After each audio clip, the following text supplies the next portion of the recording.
thème que nous allons partager, c'est un thème simple, mais qui demande beaucoup de réflexion. On doit réfléchir, c'est quoi le secret d'une vie céleste?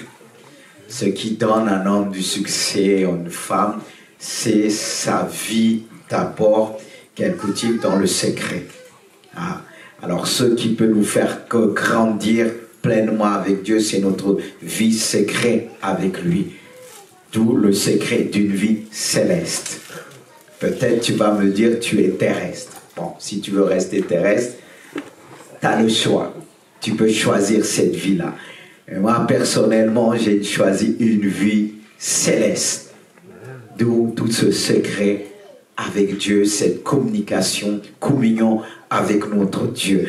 Mais on peut s'interroger, même si on entend beaucoup parler du céleste, on peut se dire, mais c'est quoi une vie céleste? C'est quoi le secret d'une vie céleste? J'ai envie de connaître. Vous savez, quand on parle, dès qu'on met le mot secret, quelque part, ça attire la curiosité. Pas vous?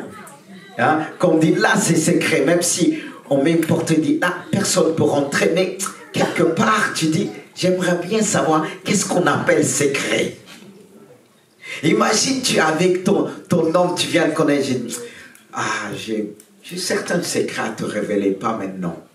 Mais le fait que tu lui as dit, pas maintenant, il ne fallait pas le dire, que tu as un secret. Parce qu'il a dit, mais tu m'as dit que tu as un secret, vas-y, c'est entre nous, ton secret, mon secret. C'est pas vrai, on va dire ton secret. Maintenant on est ensemble, dis-moi ton secret. Qu'est-ce que la femme a dit à Samson? Voici, parce que tu m'aimes pas. Si tu m'aimais, tu m'aurais dit ton secret. Et qu'est-ce qui arrive à Samson après? Ça ne veut pas dire que je ne te dis pas mon secret, que je ne t'aime pas. Beaucoup disent, mais attends, si on est ensemble, tu peux tout me dire. Mais si je fais partie des agents de service secret, si je te dis tout, le jour qu'on va te regarder, on va savoir, il te l'a dit. Et danger pour toi. On ne peut pas tout dire. Mon secret avec Dieu, je ne peux pas tout dire. Et au début même, dans mon mariage, quand ma femme dit, ouais, j'ai fait comprendre, ça ne veut pas dire que je ne te dis pas tout, que je ne t'aime pas. Amen. Ah, les jeunes filles, il ne faut pas confondre, parce que quand on aime, ah, si tu m'aimes, et le gars, il dit, ah, j'ai prouvé mon amour, je vais tout dire. Et si tu dis la femme, tous les ex que tu as dit, bon, je ne sais pas s'il faut appeler ça un secret, mais si tu le dis ça, c'est comme si tu viens de le vivre, ça, là, il risque de te claquer. C'est vrai. Le secret, ça se vit, c'est vrai, ça se démontre. Mais je ne parle pas le secret des mauvaises choses, là. Non. Ça, c'est... Tout se sait un jour ou l'autre. Tous, un jour ou l'autre, ça sort.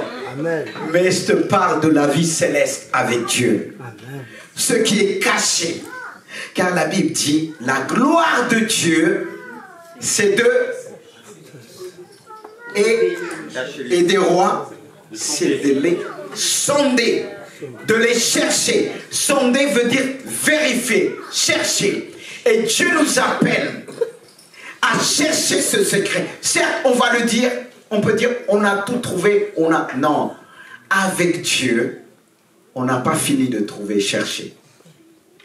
Même si on a trouvé, dans ce que nous trouvons, quand tu trouves la chose, tu dois chercher même ce qui se trouve dans la chose. Même quand on vit ensemble, franchement, on dit, ah, je la connais. Tu n'as pas fini de la connaître, tu n'as pas fini de le connaître. Parce que celui et celle que tu connais, elle-même, elle ne se connaît pas vraiment encore. Parce que tu pourras la connaître si elle se connaît vraiment. Elle pourra se révéler. Comme j'ai dit quelqu'un un jour, quelqu'un m'a dit, tu ne me connais pas. Certes, j'ai dit l'autre jour, je connais celui qui te connaît. Et j'ai dit, parce que souvent on me dit ceci, écoutez bien, je reviens. On me dit, parce que tu es un homme, tu ne peux pas comprendre. Parce que tu es une femme, tu ne peux pas comprendre. Alors pour comprendre, il faut que tu sois une femme. Est-ce que Jésus était une femme? Non.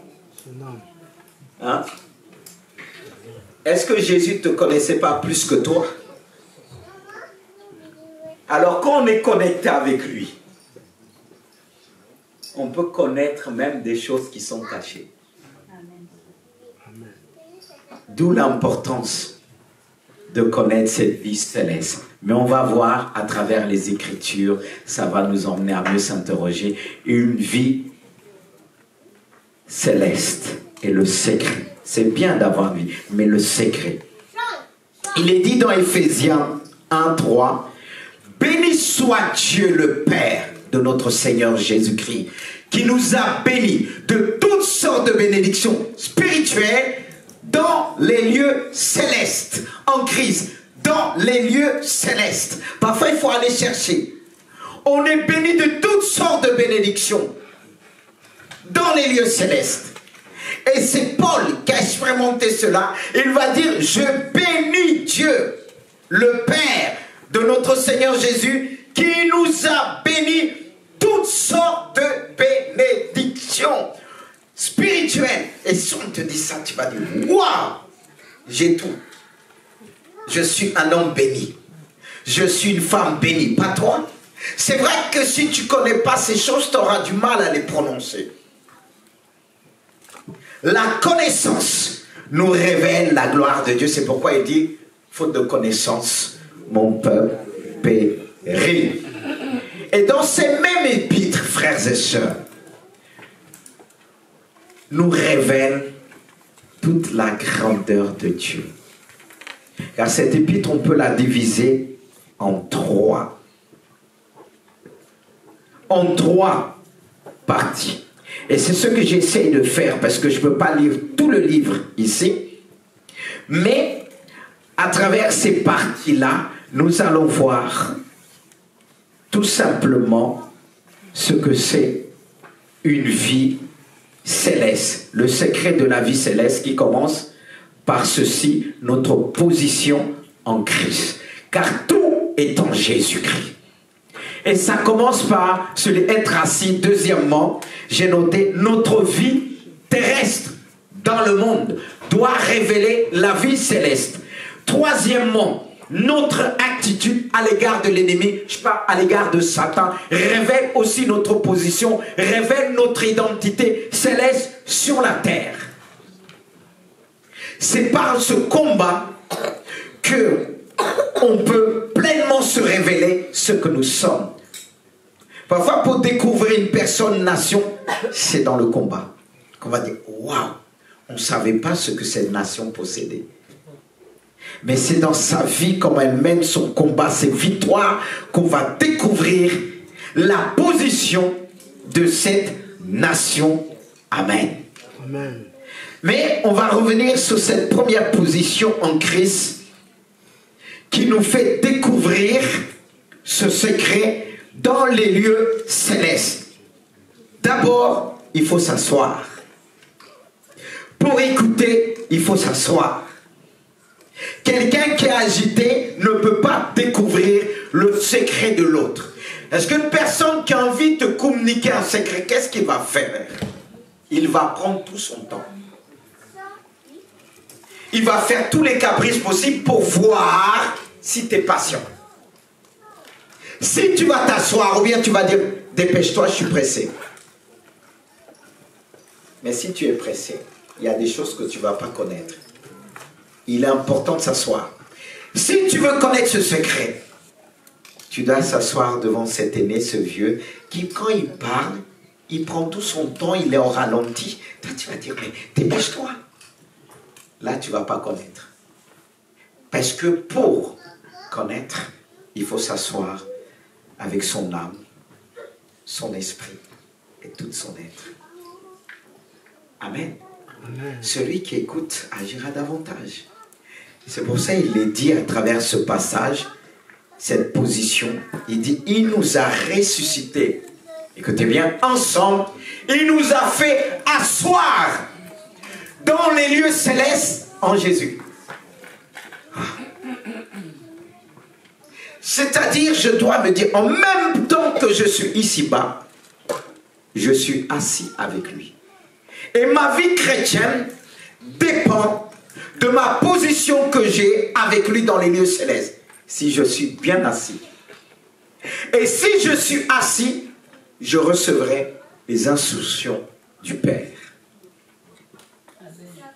Et je serai attentif à ses commandements. Mais est-ce qu'on est tous assis? Car avant d'aller plus loin, il faut s'asseoir.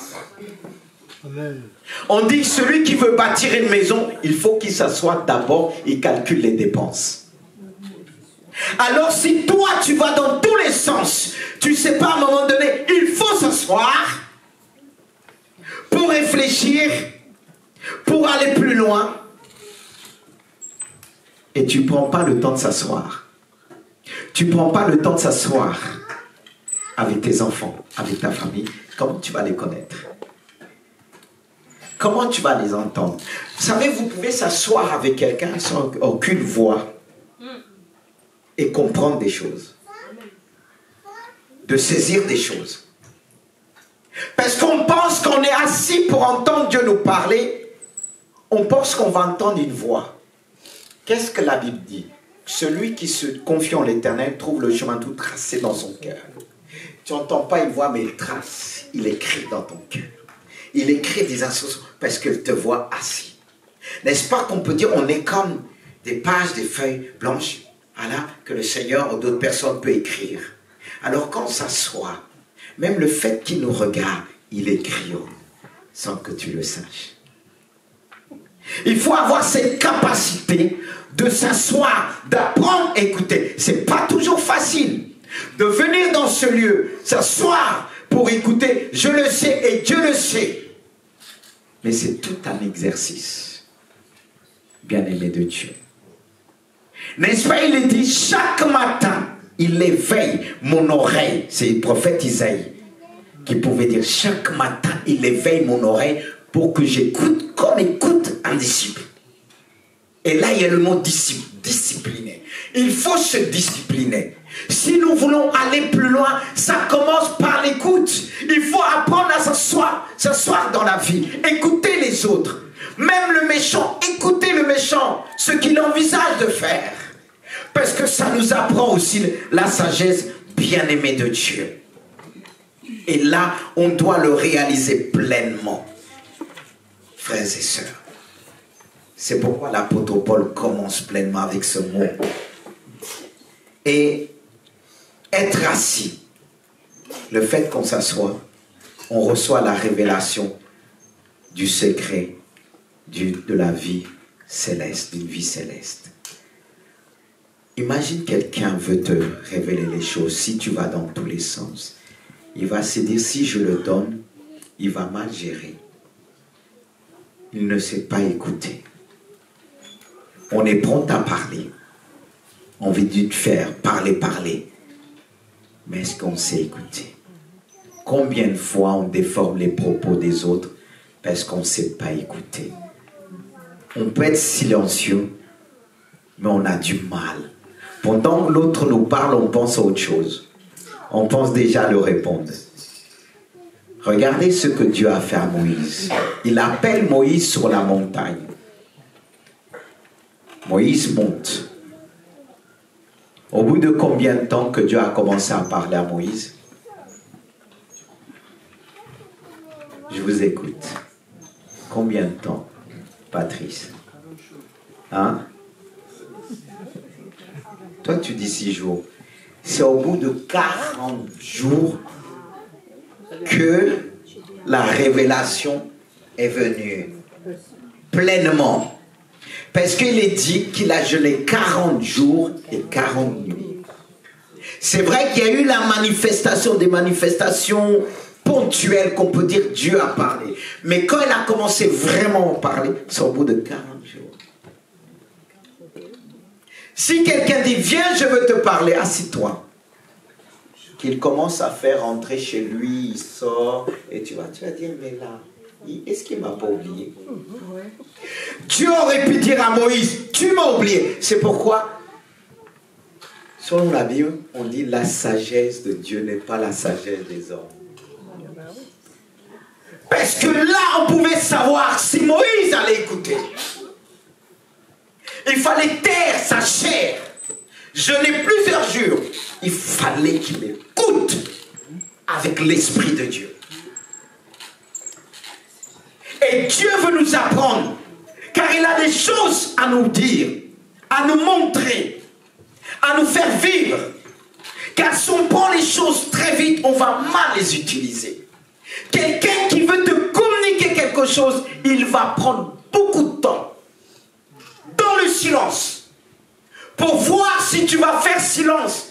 Car ce qui va t'emmener à faire silence, c'est le silence qui va t'imposer à rester dans le silence et écouter. Mais vu la plupart, on a du mal. C'est pourquoi quand Dieu appelle un homme pour lui révéler son secret,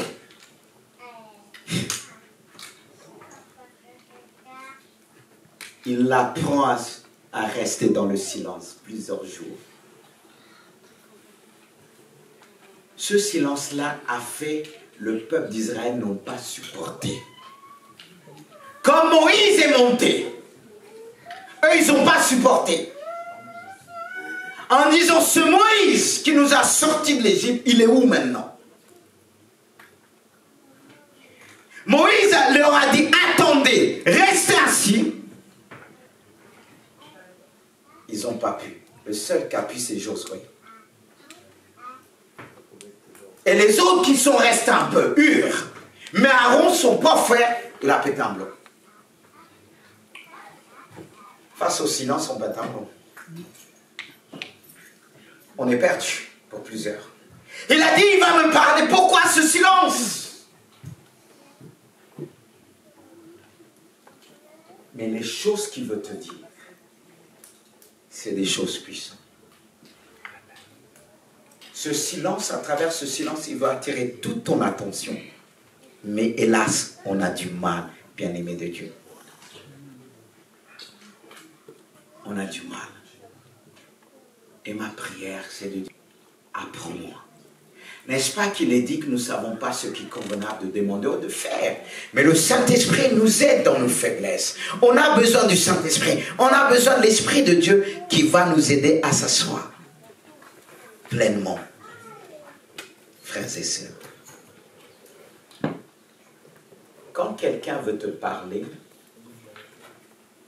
il va t'emmener, parce que qui dit assis, comme je l'ai noté, être assis est une position de repos. Et cette position de repos va te permettre de bien analyser les choses. Parce que si tu ne prends pas cette position-là, automatiquement, tu vas mal interpréter. Qu'est-ce qui emmène des conflits dans les couples? C'est ce manque de repos. Est-ce que vous écoutez? Parce que le fait qu'on a agité, quand quelqu'un te passe, tu penses à beaucoup de choses. Tu vas taper à côté. Et l'autre a dit, tu ne m'as pas écouté, et ça fait boum.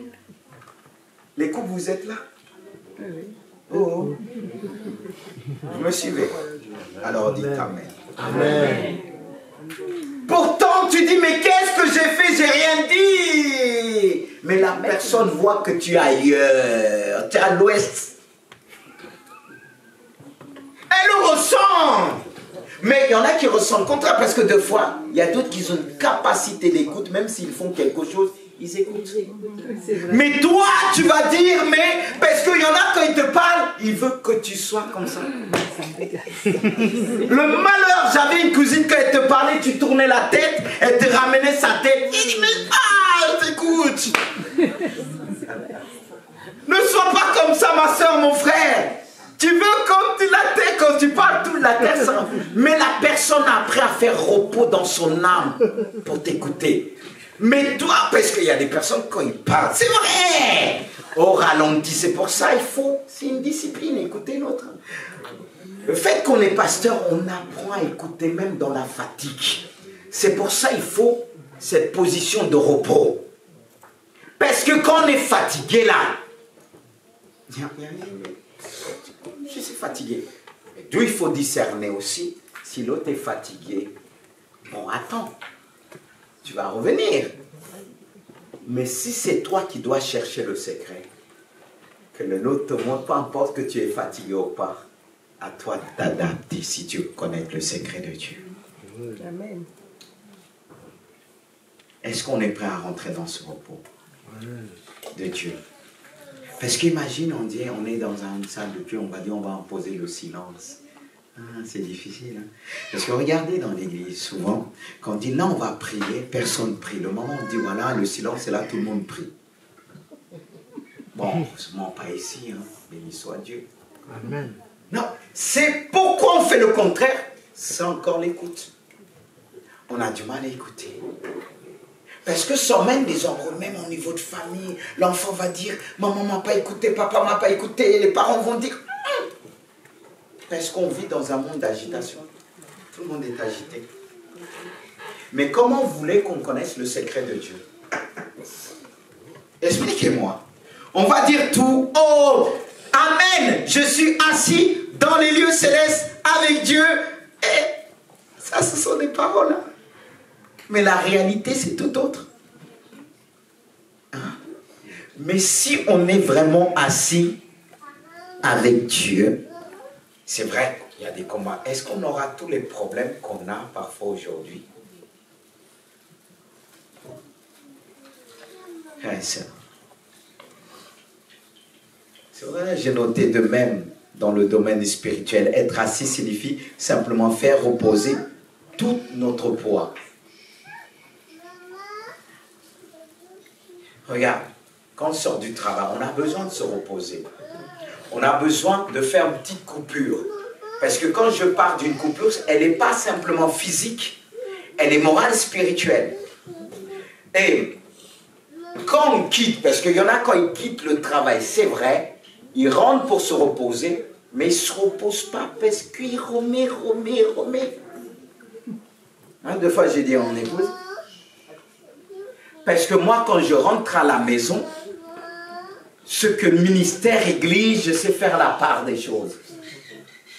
Et les gens ne vont pas voir j'ai géré des choses dures, parce que je rentre dans le repos.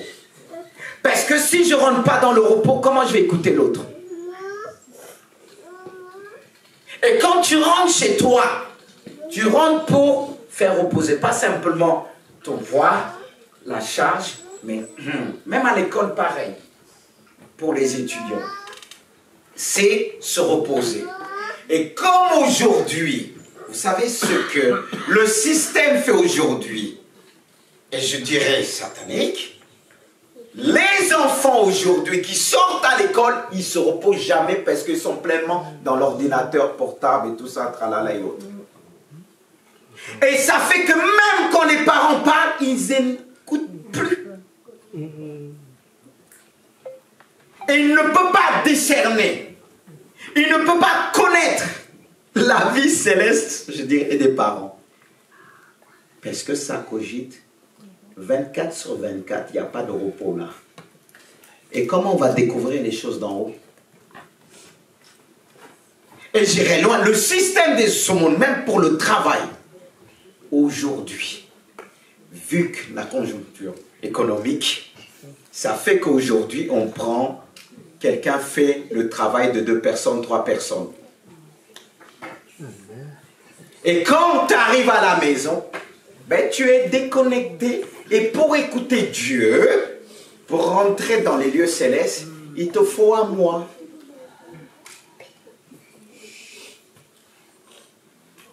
Or que la Bible dit, chaque matin, il éveille mon oreille. Chaque matin, Dieu t'appelle à s'asseoir.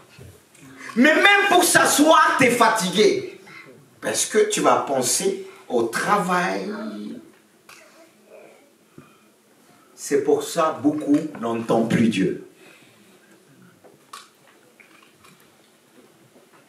Il t'entend, mais toi tu ne l'entends pas. Est-ce que vous êtes là? Amen. Non, il faut des messages qui nous font réfléchir. Hein. Parce que c'est facile de dire, oui, je suis un enfant de Dieu. Non, je ne dis pas que tu n'es pas un enfant de Dieu. Mais tu dois connaître ton Père. Tu dois connaître son secret. Parce que si tu connais le secret du Père, on aura du mal à t'avoir. C'est ça. Regardez aujourd'hui, les enfants sont agités. Le diable, c'est pour agiter tout le monde, comme ça on ne pourra pas rentrer dans le repos de Dieu pour écouter. Avant, pour voir un film ailleurs dans notre pays, il fallait se déplacer, faire des payer. Mais aujourd'hui, il y a tout sur le portable. Quand les familles sont à table, même qui sont là, deux fois, ils se mettent derrière pour répondre à leur portable, les jeunes. Tu vas faire silence pour écouter. C'est difficile. En famille, quand les gens sont à table, dans le train, avant, dans le train, les gens pouvaient discuter facilement. Mais maintenant, c'est fini. Mais les gens ne s'écoutent pas. Comment ils vont écouter Dieu? Comment ils vont entendre Dieu? Même deux fois quand il y a un bruit, la personne, tu le parles. Même nos enfants, quand tu parles, tu les appelles aujourd'hui, ils ne viennent pas. Ils attendent toi, tu te déplaces. Non! Parce qu'ils ne sont pas, je t'écoute. Mais ils n'écoutent pas. Mais comment on va entendre Dieu? Comment ça débarrasser des choses autour de toi? Et là, tu pourras l'entendre. Un peuple de Dieu, s'asseoir avec lui pour écouter qu'il nous parle de notre avenir. Car regardez bien ce que Zaïd va dire, le prophète Isaïe. C'est dans la tranquillité, le repos, que sera votre salut. Quand je parlais du repos, le fait de s'asseoir, le fait de se reposer. S'asseoir, c'est se reposer. Et notre force va se manifester à travers cette position. C'est lorsque je viens, je m'assois, que je rentre dans le repos. Quand il dit, c'est dans ce calme, dans cette tranquillité que sera mon salut, qui veut dire la délivrance. C'est quand je rentre dans le repos, face à une situation, dans le calme, le Seigneur me donne des idées, parce que je vais m'asseoir avec lui dans les lieux célestes. Amen. Un bien-aimé de Dieu. Amen. S'asseoir avec Jésus, c'est quelque chose de prendre du temps dans le repos, le matin très tôt, devant Dieu, s'asseoir, écouter Dieu. Vous savez, quand Dieu nous révèle des choses, il nous montre des choses de la vie céleste, ça confond. Moi, je ne vous prêche pas des choses que je ne vis pas et que je ne connais pas. Deux fois, certains disent, hey, il parle de lui. Je ne parle pas de moi, mais je parle de celui qui m'a fait vivre des choses. Et encore, deux fois, je dis, ah Seigneur, si je pouvais revivre en arrière, quand j'étais seul, je passais des heures et des heures et des heures dans le calme de Dieu. Et quand Dieu me parlait, c'est vrai, écouter Dieu, c'est bien, l'entendre, c'est bien, mais de faire ce qu'il nous demande, c'est autre chose. Parce que ceux qui n'écoutent pas, quand tu vas leur dire, ils vont te combattre. Parce que ce que Dieu va te dire, c'est des choses étranges pour les autres. C'est pourquoi il faut bien s'asseoir. Parce que quand Dieu te dit ceci, voilà, voilà ceci, il ne va pas te dire comment faire. Quand je vous ai donné cette expérience, dans une église j'étais, il me révèle quelqu'un a le sida et tout ça, mais le peuple n'est pas prêt à entendre, mais toi dis-leur. Et je leur ai dit tout simplement, quelqu'un ici a une maladie incurable. Je n'ai pas dit, viens pour montrer tout le monde. Parce que ce n'est pas ce que Dieu me demandait de faire. Et quand la personne venait, Dieu me l'a montré. Mais c'est pour ça que je dis, quand on est connecté avec Dieu, il y a des gens qui disent, ah, c'est pas écrit. Mais Dieu va te montrer des choses qui sont écrites, mais que tu ne peux pas comprendre. Tu ne peux pas comprendre. Les choses célestes, là, quand je dis, il faut du temps pour le recevoir et pour le transmettre. Parce que des choses que je dis, il y a 20 ans, quand Dieu me communiquait cela, j'ai dit, ah Seigneur, je ne suis pas fou pour en parler de ça. Parce que c'est étrange. C'est étrange. Quand tu es connecté avec Dieu, tu es assis, il te dit, il y a ça, il y a ça. Si tu parles à quelqu'un, il va dire, mais il est fou. Mais je vais vous dire une chose. on peut être par terre. Mais le fait, quand tu vis des choses avec Dieu, il va te rappeler ce que tu as vécu avec lui lorsque tu étais assis et tu recevais, tu écoutais. Amen. Et on doit toujours écouter Dieu quand tu es en face avec quelqu'un. Parce qu'il est dit, nous sommes assis dans les lieux célestes. Alors moi je me dis, je suis assis avec lui. Et je dois être toujours en contact avec lui quand je suis face à un problème, une difficulté, c'est de dire, Seigneur, je t'écoute. Comme cette jeune fille qui est arrivée, oh, je ne crois pas en Dieu, elle voulait défier devant sa mère. Je lui ai dit, je vais te montrer que Dieu existe. Et tu le sais. Mais quand je lui ai dit ça, en même temps, je dis à Dieu, je t'écoute. Parle, ton serviteur écoute.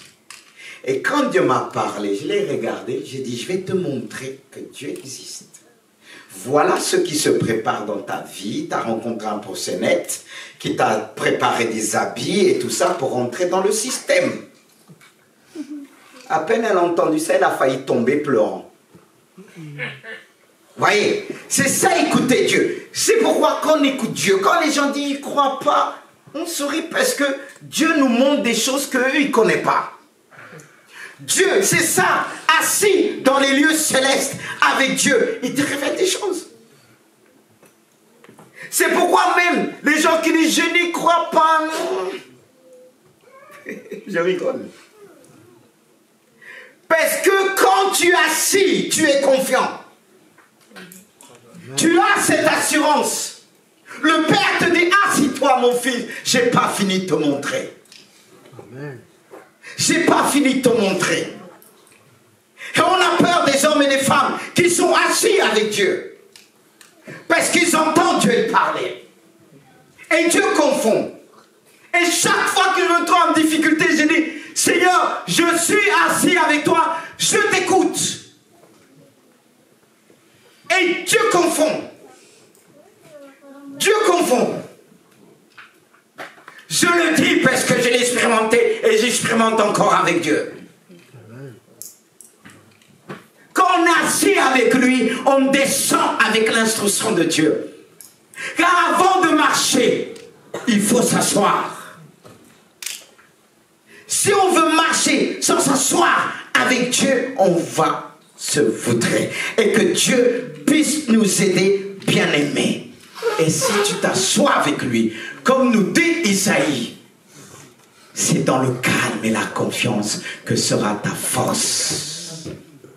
C'est une force, quelqu'un qui sait écouter. C'est une force, quelqu'un qui a la capacité d'écouter plusieurs personnes à la fois. C'est une force que Dieu peut donner.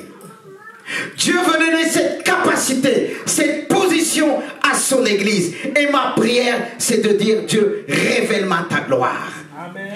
Et si tu es assis avec lui, tu pourras marcher. Sans difficulté. C'est celui qui nous apprend à marcher.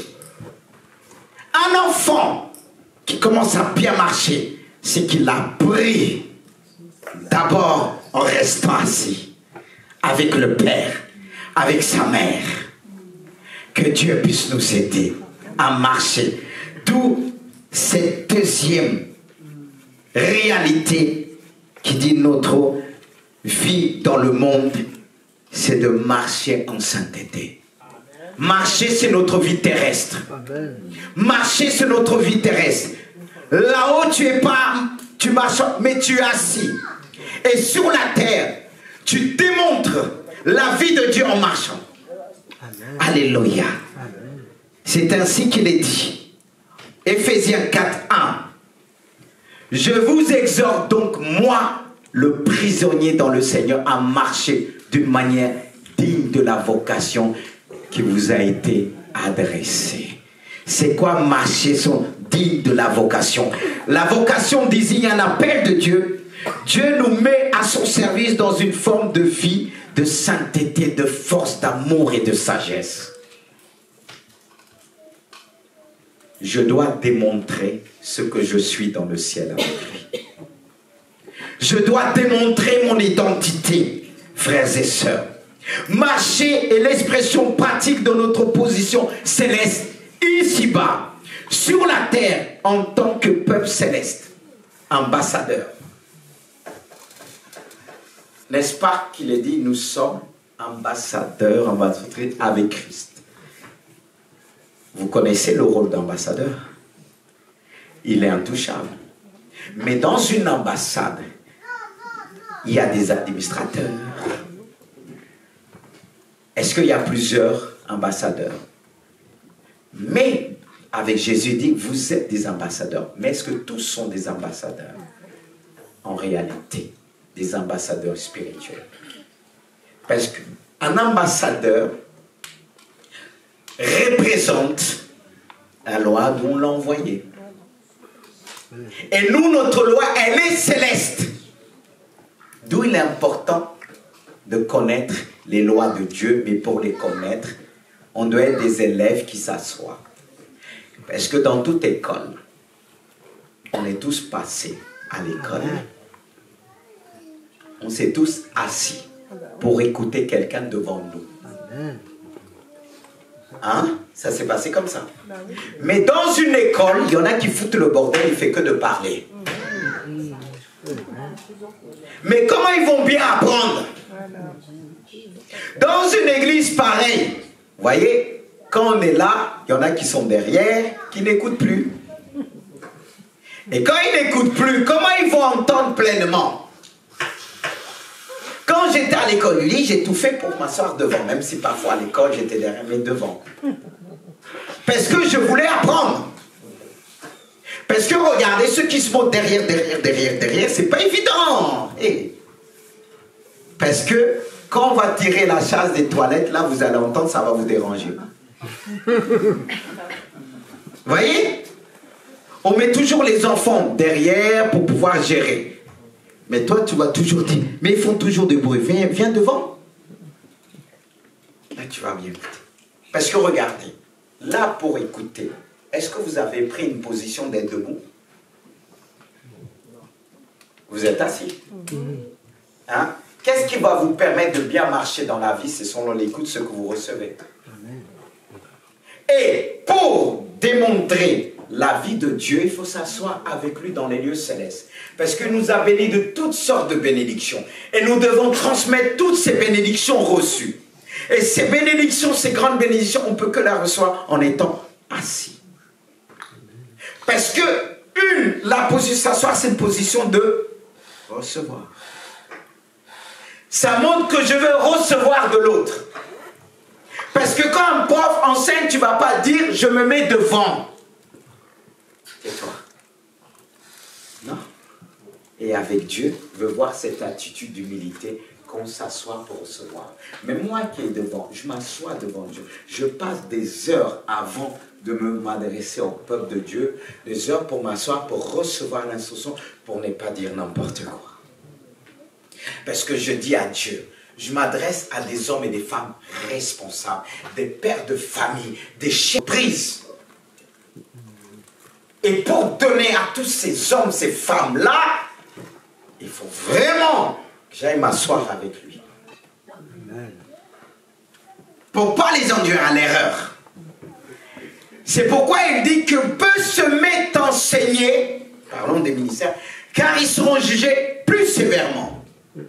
Et ça, ce passage, j'ai mis du temps à répondre à l'appel de Dieu. J'ai dit, ah si c'est ça. Tu m'emmènes à enseigner et être plus jugé plus sévèrement, non merci. Il fallait que Dieu me convainque. Je dis, ah, ça c'est une tâche qui est difficile. Parce que un travail qu'on fait, on dirige les hommes et les femmes, c'est le plus dur. Hein? C'est le plus dur. Parce qu'il y en a qui écoutent, ils disent amen, ils font le contraire. Et c'est une lourde responsabilité. Je n'ai pas sauté comme ça, j'ai dit alléluia, alléluia. Oui, j'aime Dieu, j'ai dit alléluia. Mais en même temps, quand je saute, j'ai dit Seigneur, c'est pas facile. Parce que quand j'étais avant jeune, j'avais jamais pensé un jour, je ne serai pas pasteur. Parce que j'étais pas chrétien. Je suis devenu un jour. Et aussitôt l'appel est venu. J'ai résisté.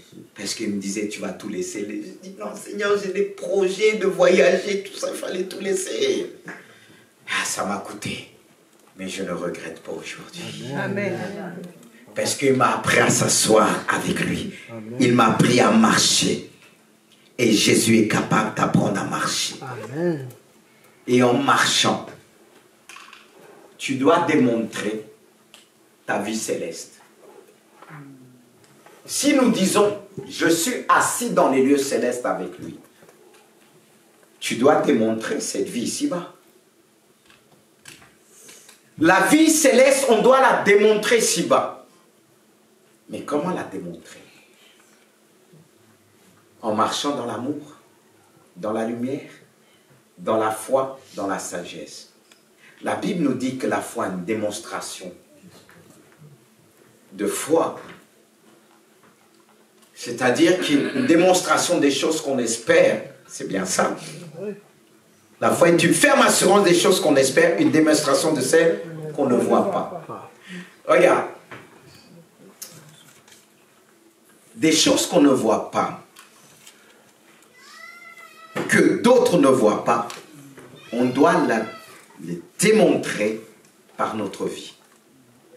Parce que ce qui se passe dans les lieux célestes, ça reste invisible pour l'homme naturel, pour l'homme animal. Mais l'homme de foi doit les chercher et les démontrer par sa vie. Amen. Dit, voilà, on ne le voit pas, mais on doit voir Dieu dans ma vie. Comme j'ai montré à cette fille, oh Dieu n'existe pas, je vais te le démontrer. Amen. Comme des collègues de travail à l'époque disent, oh ton Dieu, il n'existe pas, tout ça, il est ceci. Je lui ai dit, je vais te le démontrer. Et quand je dis les gens le démontrer, ça ne veut pas dire qu'il y avait la pensée qui était déjà là. Non. C'est-à-dire à ce moment-là, quelques fractions de seconde, on peut s'asseoir. Parce qu'il n'y a pas la notion du temps dans le ciel. Dieu est capable de révéler quelque chose très vite. Ou peut-être quelque chose qui est en toi, tu n'as pas compris, qui est quelque part dans ton cerveau, un déclic. Et ces personnes qui disaient, Dieu n'existe pas. Parce que nous, on veut prouver mathématiquement, intellectuellement que Dieu existe. Dieu peut le faire. Dieu peut le faire intellectuellement. Mais Dieu est plus que ça. Amen. Dieu est plus que ça. Parce que ceux qui veulent démontrer par eux-mêmes, sans s'asseoir dans les lieux célestes, vous allez buter. Parce que les gens sont intelligents dans leur folie. Amen. Ils trouvent les bons mots. Ils vont te dire, prouver A plus B, Dieu n'existe pas. Mais comme Dieu connaît la vie de tout le monde, il connaît ton passé, même des choses que tu as oubliées. Et devant la personne qui est assise devant Dieu, qui va dire, Seigneur, je t'écoute. Dieu va faire tic. Cette personne, je lui ai dit tout simplement, écoute, je vais te dire une chose. Quand Dieu m'a révélé, j'ai dit, souviens-toi dans ta vie, tu as connu un danger, tu as crié, tu as prononcé d'autres noms, rien ne s'est passé. Mais quand tu as crié le nom de Dieu, les choses sont venues en ordre. Elle a dit oui. À quelques années, j'ai failli me faire violer. Je me suis débattu. Quand j'ai crié le nom de Dieu, la personne est partie en fuyant. J'ai dit alors, comment expliquer ça? Parce que l'homme oublie dans la réflexion, dans sa réflexion, c'est toujours le nom. Aïe mon Dieu! Aïe mon Dieu! Même ceux qui disent n'écoute, ils ne croient pas. Même quand j'ai écouté une fois notre ancien président Sarkozy disait parler de Jésus. Amen. Il disait, si un homme qui veut rencontrer, c'est lui. Il y en a qui ne croient pas, mais moi je crois qu'il était sincère à ce moment-là. Parce que dans leur vie, il y a des moments où leur conscience, ils ne dorment plus la nuit. Ils ne dorment plus. Et c'est là qu'ils commencent à cogiter. C'est pourquoi quand quelqu'un me dit « Oh, je ne crois pas », c'est un peureux, il est en train de se cacher, il ne veut pas qu'on le parle de Dieu parce qu'il a peur. Parce qu'il a peur, à cause du péché, à cause de sa conscience. Parfois les gens, je dis « Mais s'il n'existait pas, pourquoi tu t'énerves ?» S'il n'existe pas, pourquoi tu t'énerves? Reste tranquille. Moi, je prouve qu'il existe parce que je suis calme. Je suis dans le Amen. Et plus je suis calme, je n'ai pas à m'énerver, que la personne insulte, que la personne va... Je reste tranquille parce que je sais qu'il va démontrer. Amen. Il a mis la foi en nous pour démontrer ce que les gens ne connaissent pas. Il doit le connaître comme j'ai démontré parce que je savais que dans son passé, il y a quelque chose qui s'est passé. Amen. On oublie vite. Mais Dieu est celui qui ramène ce qui est passé à l'existence dans le présent. Alors, ne vous nervez pas quand quelqu'un dit Dieu n'existe pas, Dieu n'existe pas. La personne est agitée parce que la personne a peur que si Dieu existe face à son péché, il veut se dire non, il ne faut pas qu'il existe parce que j'ai fait tant du mal. C'est pour ça, moi je reste tranquille. Les gens, nous on se bat dans des futilités. Mais si tu es assis avec Dieu, dans le repos de Dieu, on va vouloir t'agiter, de dire Dieu n'existe. Et toi tu vas t'énerver, tu vas prendre comme un avocat. Est-ce que Dieu a besoin d'un avocat? Non. Non. Reste tranquille. Reste dans le repos. Ça nous échappe de fois. Quand on arrive. Mais Dieu me rappelle, Dieu, souviens-toi, tu as vécu ça avec moi. Tu as vécu, mais pourquoi ça? Tu as oublié? Je suis le même Dieu. Je n'ai pas changé. Ah, j'ai dit, oh Dieu, pardon. Les soucis de la vie là a pour but de nous éloigner de Dieu. Amen. Mais si tu es assis, tu vas marcher pour démontrer la foi. On va voir en toi l'assurance et l'espérance. C'est pourquoi le diable fera tout pour te cribler, que tu sois tourmenté, que tu peux plus t'asseoir, tu es agité, tu vas à l'hôpital, tu ne peux pas t'asseoir, on te met dehors, tu n'es pas tranquille. Mais Dieu veut te donner le repos aujourd'hui. Dieu veut te permettre de t'asseoir, qu'il puisse t'instruire, qu'il puisse te montrer des choses. Tous ces hommes qui te criblent, il te donnera la sagesse. Amen. Car il est dit, même la sagesse de Dieu est plus précieuse que les perles. Amen. Est plus précieux. Il dit, moi la sagesse, j'ai quoi? Je possède le discernement. J'ai la haine du péché. L'arrogance. C'est-à-dire cette sagesse t'aide à marcher dans la sainteté de Dieu. Dieu ne te demande pas de faire des miracles à gauche, à droite, mais à travers ta vie, les gens doivent voir le ciel. N'est-ce pas qu'il est dit dans le ciel, et c'est les anges qui pouvaient le proclamer, Saint, Saint est l'Éternel, toute la terre est remplie de sa gloire. Amen. Toute la terre, c'est-à-dire la terre glorifie le Seigneur, manifeste la grandeur de Dieu, la vie céleste à travers nous. Quand il dit toute la terre est remplie, parce que la terre est aussi remplie des enfants de Dieu qui marchent en sainteté de vie. Et si les anges disent saint, les gens sur la terre doivent connaître la sainteté de Dieu à travers nous. Il y a des choses qu'on ne doit pas faire. On ne doit pas se contenter de dire je ne suis pas parfait. N'est-ce pas qu'il est dit soyez parfaits comme le Père l'est. Soyez saints, parce que le Père il l'est. Mais chaque fois que je vais dire pas ceci, pas cela, on se conditionne. Mais moi, j'enlève toutes ces barrières, parce que je veux prendre ce que Dieu nous dit. Je veux démontrer cette vie céleste. À travers ce secret que les hommes cherchent, doit le trouver en nous. Doit le trouver en nous. Quel que soit notre âge. Quelle que soit l'école, arrêtez de dire vous êtes jeune, c'est pour ça que vous succombez au péché. Non. Non. Il faut dire je suis un homme céleste. Je viens du ciel. Je suis assis avec lui. C'est pourquoi il nous accorde des révélations. Il le démontre. Et on doit démontrer. On doit démontrer. Les gens, certains qui disent n'y croient pas, parce qu'il n'y a personne qui démontre. Parfois dans des entreprises, personne qui démontre. On se dit, ah si je dis on va me mettre dehors. Il faut être sage. Mais si tu démontres ta vie céleste, on viendra te chercher. On viendra te chercher. J'ai expérimenté cela avec mes patrons. Qui me disaient, si là quelques hommes comme moi, son entreprise va marcher, je ne dis pas que je suis le meilleur que vous. Non! Le meilleur, c'est Jésus-Christ. Celui que nous devons démontrer, c'est Jésus-Christ. Le moment qu'on doit se réjouir, c'est là qu'on pleure. On m'a fait ceci. Démontre la puissance de Dieu. Démontre la foi de Dieu. Pourquoi il y a des sorciers qui ne se convertissent pas? Parce qu'ils ne voient pas la vie céleste en nous. Ils ne voient pas la vie du ciel en nous.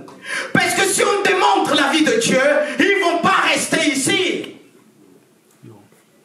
Comme me disait ma soeur, parce qu'on pense en prêchant l'évangile, ça fait tout. Il y a des prédicateurs qui disent en prêchant l'évangile, ça fait tout. Ma soeur m'a dit une fois, même le diable sait bien prêcher. Mais le diable ne peut pas démontrer la vie céleste. Le diable ne peut pas démontrer l'amour de Dieu. Le diable ne peut pas démontrer la sagesse de Dieu. Amen. Certes, le diable a connu des choses dans le ciel. Et nous disons, il a connu des choses. Mais ce que nous oublions, nous sommes assis dans les lieux célestes. Amen. Et tu dis, oui, Seigneur, pourquoi il ne me montre pas ça? Je vais te dire une chose. Il ne faut pas oublier qu'on est sur cette chair. Et cette chair ne peut pas voir les choses de Dieu et vivre. C'est pourquoi il faut une transformation. Quand Jésus a emmené ses disciples sur la montagne, c'était pour les transformer, les permettre de voir la vie céleste, la gloire de Dieu. Et les emmener sur une haute montagne pour les permettre de voir. Et Dieu veut nous emmener sur une autre montagne pour voir la gloire de Dieu. Parce qu'on ne peut pas voir la gloire de Dieu et vivre. D'où la transformation, la prière qui va te permettre de vivre cette transformation spirituelle. Et comme Pierre, Jacques et Jean ont vu cette gloire de Dieu, il est dit qu'ils étaient pris par le sommeil. Mais ils ont lutté parce qu'ils voulaient voir la gloire de Dieu. Il y a un prix à payer. Il y a des moments que Dieu t'appelle à t'asseoir, tu vas t'endormir, mais tu vas dire non, ça vaut la peine de tenir. Et ils ont vu la gloire de Dieu. Et Jésus a eu cette transformation. Et cette transformation l'a permis de vivre pleinement dans les lieux célestes. Parce qu'il dit, la gloire de Dieu s'est manifestée. Et il a eu la présence de Moïse et Élie. Comme quoi c'est possible. Comme quoi c'est possible. Un temps de prière, d'un coup tu te sens ailleurs. Un temps de prière, je l'ai vécu dans ma vie. Je me suis dit à une époque, 10 heures de prière, plus de 10 heures de prière, pouf! C'est comme tu es ailleurs. Ton cerveau va tellement vite. Va tellement vite que Dieu parle. De fois tu dis, ah Seigneur c'est bon. Ça va tellement vite que Dieu nous appelle à vivre cela. Et de fois quand je passe des moments d'épreuve, des personnes qui viennent attaquer, Dieu est capable de dire, cela pense ceci, cela pense ceci, cela pense ça. Mais quand tu vois, tu as envie de reposer selon la chair, Dieu dit, calme-toi. C'est moi qui vais agir. Amen. Calme-toi, c'est ça. Parce que ça, si Dieu ne vous pétrit pas, l'orgueil vient tout de suite parce que vous voyez des choses que les autres ne voient pas. C'est pourquoi je vous dis, beaucoup de sorciers, dans le monde d'esprit, on les a, quand ils viennent, ils disent, oh, ces chrétiens ne voient pas, mais quand ils tombent avec des hommes qui sont femmes, qui sont assis dans les lieux célestes, là, ils capitulent. Quand cet homme qui était venu une fois des années, il était dans les pratiques, il était assis, fatigué l'église, il était assis. J'ai dit, hé, il y a quelqu'un qui est ici qui me fatigue. Mais la personne était assise, il était tranquille. Il était tranquille. J'aurais pu dire, comme certains disent, faille au nom de Jésus.